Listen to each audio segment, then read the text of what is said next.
Question number 18 है, very most question है। एक एक पॉइंट ढंग से समझना। अब तक जितने कंसेप्ट हमने पढ़े लगभग इसमें सारे अप्लाई हो जाएंगे, ठीक है ना। सतीश लिमिटेड ने 6 लाख रुपए के 8% ऋण पत्रों का निर्गमन निम्न प्रकार से किया। 3 लाख रुपए के 8% ऋण पत्रों को 20% प्रीमियम पर नगद, ठीक है, 3 लाख के ऋण पत्र नगद में जारी करे 20% के प्रीमियम पर। तो ये एप्लीकेशन वाली एंट्री करनी है इसकी, ठीक है। इसके बाद अर्नव लिमिटेड से 1,25,000 का कंप्यूटर खरीदा और प्रतिफल स्वरूप उसको 1.5 लाख रुपए अंकित मूल्य के 8% ऋण पत्र निर्मित किए। 1,25,000 का कंप्यूटर खरीदा और 1.5 लाख के ऋण पत्र। अब डिस्काउंट कर दिए या प्रीमियम कर दिए, ऑटोमेटिक कैलकुलेट हो जाता है, ठीक है, ऑटोमेटिक कैलकुलेट हो जाता है। इसके बाद बैंक से 1 लाख का ऋण लिया। बैंक के पास संपार्श्विक प्रतिभूति के रूप में 1,50,000 रुपए के 8% ऋण पत्र जमा कराए। सतीश लिमिटेड की पुस्तकों में जनरल प्रविष्टि दीजिए एवं चिट्ठा तैयार कीजिए। दोनों ही चीजें बनानी है, जनरल प्रविष्टि और चिट्ठा। अब देखो क्वेश्चन करने का क्या तरीका अपना होएगा।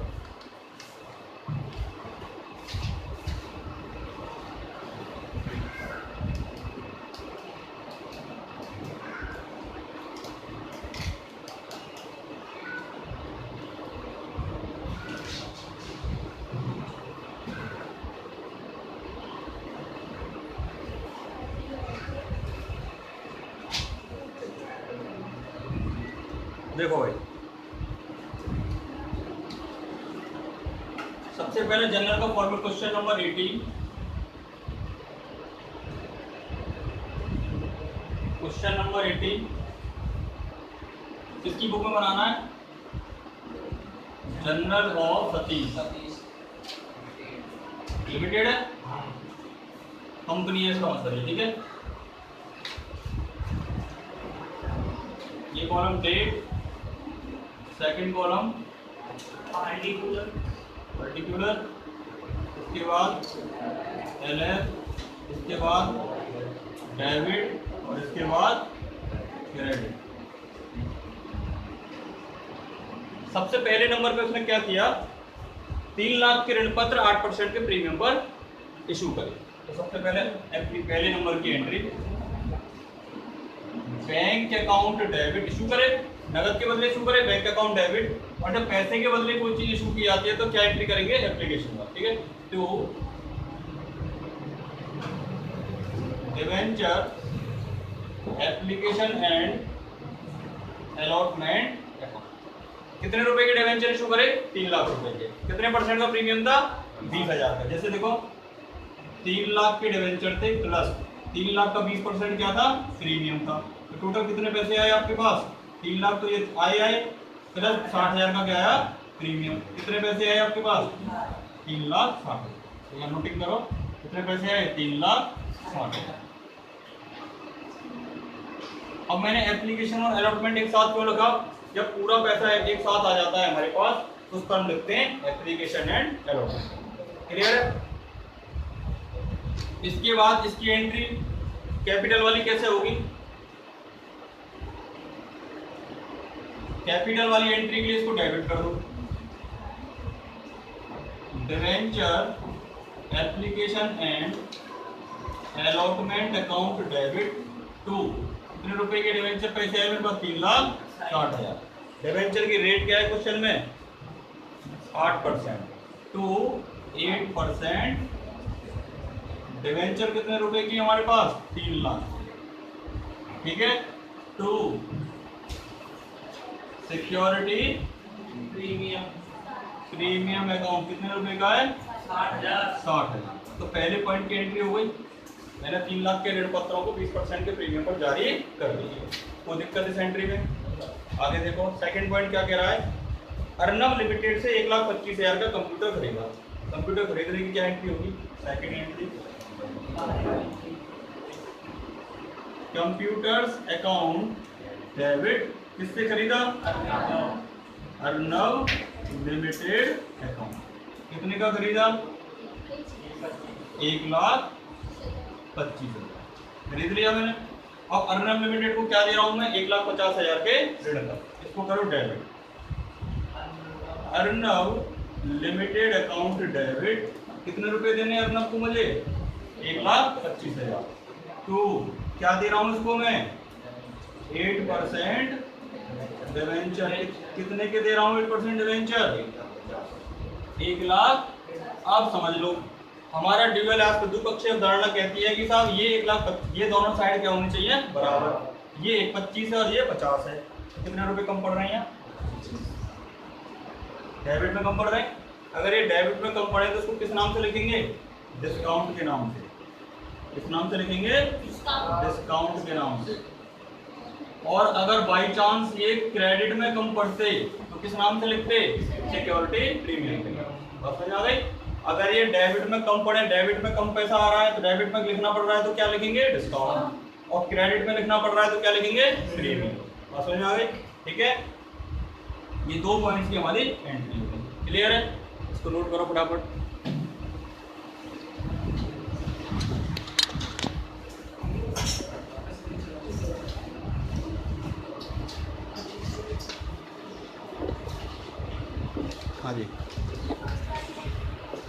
हाँ जी, तीसरे पॉइंट की एंट्री। तीसरे पॉइंट में कह रहा है बैंक के पास संपार्श्विक प्रतिभूति के रूप में 1.5 लाख रुपए की 8% ऋण पत्र जमा कराई।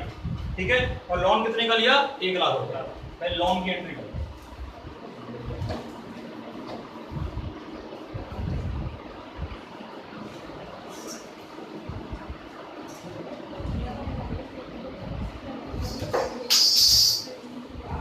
तो बात करो यहाँ, क्या बात करो यहाँ bank account debit to bank loan account. Point number 3, ठीक है, बी लोन टेकन। कितने रुपए का लोन है 1 लाख रुपए का। तो डाउट इसके लिए डिवेंचर कितने इशू करे हमने, एंट्री करते हैं इसकी debenture suspense account debit to 8% debenture account. Debenture कितने के इशू करे हमने लिख के बताओ 1,50,000। नरेशन लिख लो be debenture issued as collateral security। Clear है, ये इसकी general entry.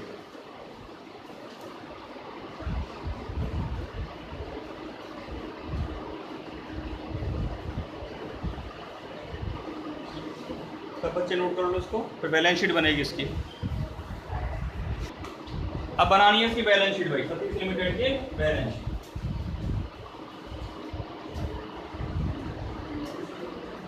Balance sheet of Satish limited.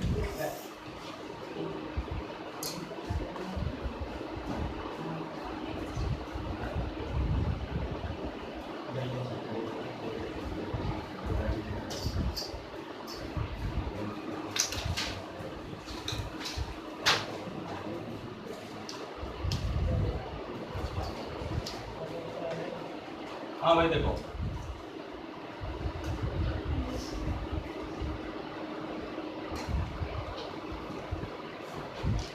सबसे पहले ऊपर क्या लिखते हैं हम, equity and liability. Equities and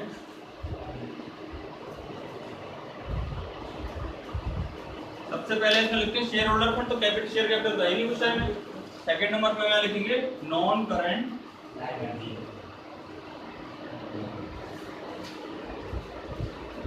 non current liability में हमने 3 तरह के डिवेंचर इशू करे। 8% डिवेंचर कितने रुपए का, क्वेश्चन में चेक करो, कोई इंफॉर्मेशन नहीं है। 8% डिवेंचर पहले तो टाइप करें फॉर कैश। कैश के लिए मैंने कितने डिवेंचर इशू करे, 1 सेकंड रुको, इसको मैं बताऊंगा। सबसे पहले यह शेयर होल्डर फंड लिखना पड़ेगा। क्यों लिखना पड़ेगा, शेयर होल्डर। अपनी बैलेंस शीट थोड़ी कम समझ में आएगी आपको, ठीक है ना, क्योंकि हमने फॉर्मेट भी पढ़ा नहीं है बैलेंस शीट, वो नेक्स्ट चैप्टर पढ़ेंगे पक्का। इसमें हमारे शेयर होल्डर फंड में 2 चीज़ें होती हैं, एक तो होती है शेयर कैपिटल, उस शेयर में कैपिटल है ही नहीं है। एक होता है reserve and surplus. Reserve and surplus कितने, रिजर्व एंड सरप्लस में आपका आएगा सिक्योरिटी प्रीमियम, सिक्योरिटी प्रीमियम कितने रुपए का सिक्योरिटी प्रीमियम आया था, एंट्री में चेक करो पहली वाली का। सेकंड नंबर पे यहाँ आएगा discount, discount on issue of debenture कितने रुपए का आया था, इसको माइनस कर दो, यहाँ डिस्काउंट माइनस हो जाता है प्रीमियम में से, ठीक है ना। इसके बाद सेकंड नंबर पे आएगा नॉन करंट, ये आपको थोड़ा कम समझ में आएगा क्योंकि अभी अपनी ये फॉर्मेट हमने पढ़ाई नहीं है, ठीक है ना। चैप्टर नंबर 6 में पढ़ेंगे पूरी डिटेल में। Non current liability, non current liability में हमने 3 तरह के डिवेंचर इशू करे, 8% डिवेंचर, 8% डिवेंचर एंड 8%। ये वाली जो 8% डिवेंचर थे कैश के लिए करे, क्या के लिए करे, कैश के लिए। ये वाली जो थे कंप्यूटर के लिए करे, क्या के लिए करे, कंप्यूटर। ये कोलैटरल सिक्योरिटी के लिए करे, कोलैटरल सिक्योरिटी। कैश वाले कितने रुपए के थे देख के बताओ, 3 लाख के। कंप्यूटर वाले कितने के थे, 150 के। कोलैटरल वाले कितने के थे, शायद 150 के थे। इसमें से लेस करते हैं हम suspense account, debenture suspense account कितने रुपए का, 150 का लेस कर देंगे, ये क्या हो जाता है 0। इसके बाद हम क्या लिखते हैं, बैंक लोन। बैंक लोन कितने का लिया था हमने देख के बताओ, ये मेरी बन गई लायबिलिटी साइड। टोटल कर लो, ये कितना हुआ 4.5 लाख, और 4.5 लाख में 35,000 जोड़ दो, कितना हुआ 4,85,000। क्लियर है। तो डाउट थोड़ा ही कम समझ में आएगा आपको, ठीक है ना। और जितना भी आ रहा है नोट कर लो, जब हम नेक्स्ट चैप्टर पढ़ेंगे तो आपको बहुत अच्छे से समझ में आएगा। इसके नीचे इसकी हम एसेट साइड भी बना सकते हैं, तो कैसे बना सकते हैं,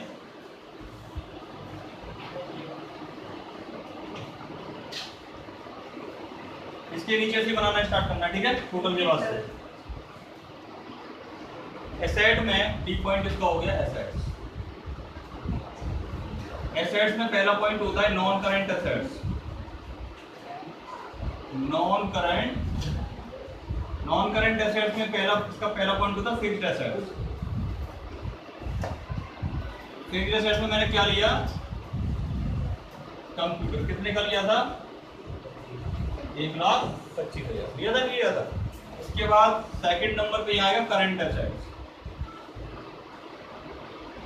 करंट एसेट्स में आएगा कैश, कैश एंड कैश। इस पहले हम लिखते थे कैश, इस साल कंपनी में लिखते हैं कैश एंड कैश इक्विवेलेंट। इसका मतलब बहुत डिटेल में पढ़ेंगे। आप देखिए कितना कैश आया हमको, सारी एंट्री में चेक करो। बैंक की कोई एंट्री डेबिट हो रही है क्या, 3,60,000 रुपये हो रही है, 3,60,000। और भी कुछ था क्या, अच्छा बैंक लोन 1 लाख वाला वो और था, तो कितने रुपए हुए ये 4,60,000। 3,60,000 की तो कैपिटल का पैसा था, 1 लाख रुपए का लोन था, कितने पैसे आए 4,60,000। टोटल लगा लो कितना हो गया 5 लाख, बराबर हो गई दोनों साइड। ये आपकी क्या बन गई, बैलेंस एसेट, ठीक है।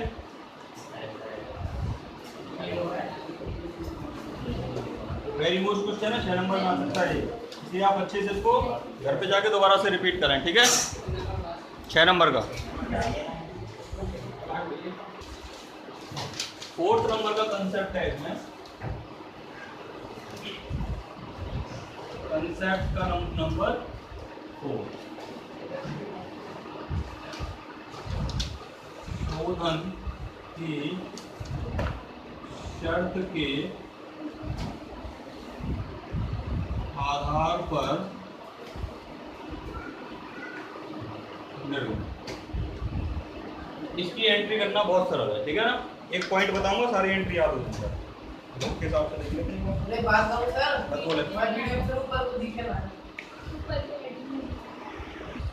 अगला पॉइंट है शोधन की शर्तों के आधार पर निर्गमन। देखो कुछ नहीं है इस पॉइंट में, हम जब डिवेंचर इशू करेंगे उस टाइम एक कंडीशन लगाएंगे कि भविष्य में इस डिवेंचर को इतने रुपए में हम वापस खरीदें। ठीक है, वो कंडीशन जो होगी उस कंडीशन की हम एंट्री कैसे करेंगे।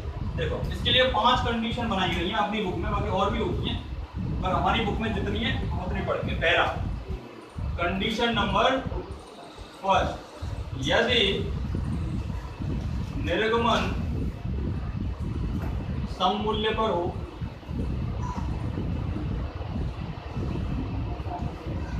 तथा शोधन प्रीमियम पर हो। मतलब इस लाइन का मतलब ये है मैं अपने डिवेंचर को 100 रुपए के डिवेंचर को 100 रुपए का ही बेच रहा हूँ और भविष्य में जब वापस खरीदूंगा तो 100 के डिवेंचर को 110 या 120 या 100 रुपए से ज्यादा मैं खरीदूंगा। समझ आ गई? आज तो मैं 100 रुपए की चीज को कितने रुपए में बेच रहा हूँ? 100 में। जब भविष्य में इसको खरीदूंगा तो 100 रुपए से ज्यादा मैं खरीदूंगा। समझ आ गई? तो ये होता है सम मूल्य पर निर्गमन और भविष्य में जब उसका शोधन करूंगा तो काय पे करूंगा? प्रीमियम पर। प्रीमियम मतलब 100 रुपए से ज्यादा। क्लियर? इस पॉइंट की क्या एंट्री की जाती है? देखो पहली एंट्री, 2 एंट्री करते हैं ना पॉइंट की हम। पहली bank account debit to debenture application and allotment account. ये तो नॉर्मल एंट्री जो हम शेयर वाले चैप्टर में करते थे, इशू की कोई नॉर्मल वाली एंट्री। ठीक है ना? सेकंड वाली जो इसकी एंट्री होती है इसको डेबिट कर दो। डिवेंचर एप्लीकेशन एंड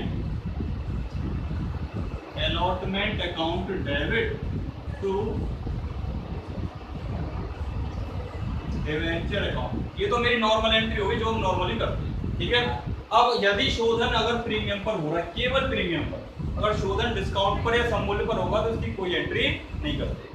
शोधन अगर प्रीमियम पर हो रहा है तो इसके लिए हम क्या एंट्री पास करेंगे? तो देखिए इसके लिए डेबिट में लिखेंगे loss on issue of debenture account debit, इसको तो लिखेंगे डेबिट में, और क्रेडिट में लिखेंगे to premium on redemption of debenture. दोनों की सेम अमाउंट आएगा। मान के चलो एग्जांपल से समझने की कोशिश करते हैं। मानो मैंने 100 रुपए का लिखा था ना, 100 रुपए का डिवेंचर कितने में बेचा? 100 में, और भविष्य में इसको कितने में खरीदूंगा? 110 में। तो ये वाली एंट्री तो कितने से होगी? 100 से। ये वाली एंट्री भी 100 से होगी और डिवेंचर वाली भी 100 से होगी। ठीक है, नॉर्मली जो करते हैं प्रीमियम कितने रुपए का है? 10 रुपए का, तो यहाँ भी 10 लिखो और प्रीमियम भी 10। समझ में आ गई? और केवल ये कंडीशन जब ही लगेगी जब आपकी एंट्री में शोधन कहीं पे होगा? प्रीमियम। अगर शोधन बट्टे पर या सममूल्य पर होगा तो आपको नॉर्मल इशू करने की एंट्री करनी है, आपको शोधन की शर्त की कोई भी एंट्री नहीं करनी। जैसा कि हमने इसमें 2 बातें लिखी, loss on issue of debenture और प्रीमियम, इस बात को हमें केवल इसी कंडीशन में लिखना है, इसके अलावा किसी भी कंडीशन में कुछ भी नहीं लिखना, चाहे वो सममूल्य हो चाहे वो डिस्काउंट। क्लियर है? पहले इसको नोट करो। अगर किसी बच्चे ने इशू की एंट्री अच्छे से कर रखी है तो उसको दिक्कत नहीं आएगी, नहीं कर रखी है तो फिर सेकंड वाला कंसेप्ट है, यदि निर्गमन सममूल्य पर हो और शोधन भी कैसा हो? सममूल्य पर। आपको सिंपल ये तो इशू करने की एंट्री करनी है, नॉर्मली हम करते हैं। ठीक है, सेकंड नंबर पर आपको देखना है शोधन का हो रहा है सममूल्य पर, तो सममूल्य की कोई एंट्री नहीं करते, तो इसको भी हटा देंगे अपन एंट्री में से, और इसको भी नॉर्मल जो इशू करने की एंट्री नॉर्मली करते हैं वही एंट्री इसमें हो जाएगी। क्लियर है? केवल शोधन पर प्रीमियम होगा तो ये 2 बातें लिखी जाएंगी, अदरवाइज जैसी हम इशू की एंट्री करते हैं वही एंट्री यहाँ पे करेंगे। ठीक है ना? नोट करो।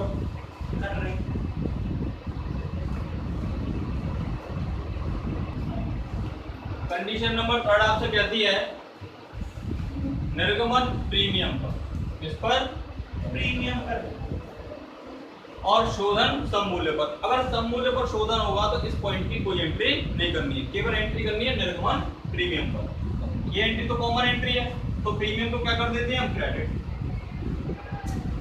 Security premium clear? Common normal entry open करते हैं, ठीक है ना? नोट करो सर।